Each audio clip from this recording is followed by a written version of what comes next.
La parole est au Front National, Monsieur de Saint-Just.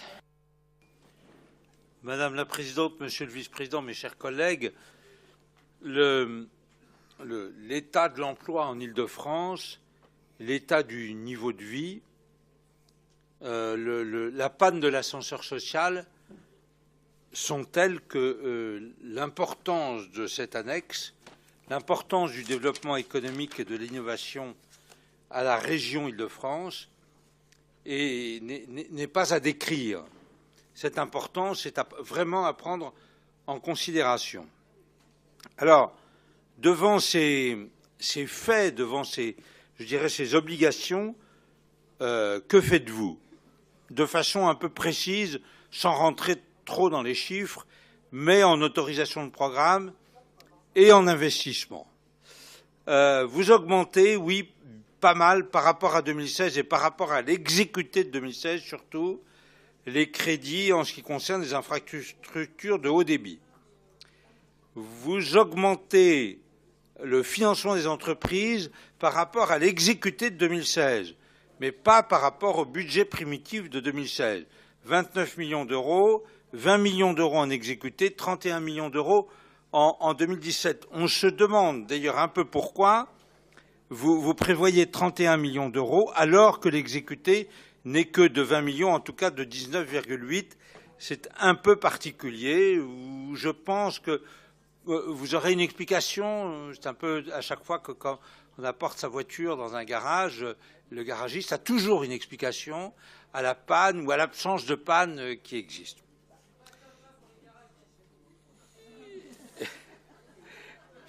InnovUp. Là aussi, là vous faites un effort. Vous passez de 8,5 en 2016 à 8 en exécuté et à 14,5 au budget primitif. Les pôles de compétitivité, je ne parle que d'investissement, mais c'est la même chose en fonctionnement, c'est une simple reconduite par rapport à 2016 et par rapport à l'exécuté de 2016, et ça, on peut un peu le regretter. Et puis PMUp, alors les chiffres sont les suivants. 2016, budget primitif, 28 millions d'euros, exécuté 40 millions d'euros, et 2017, 37 millions d'euros. Bon, mais si j'ai bien compris, je ne sais pas si les chiffres sont exacts, mais c'est pour financer 414, ça a été pour financer 414 entreprises par an, donc pas grand-chose par rapport au nombre d'entreprises en Île-de-France.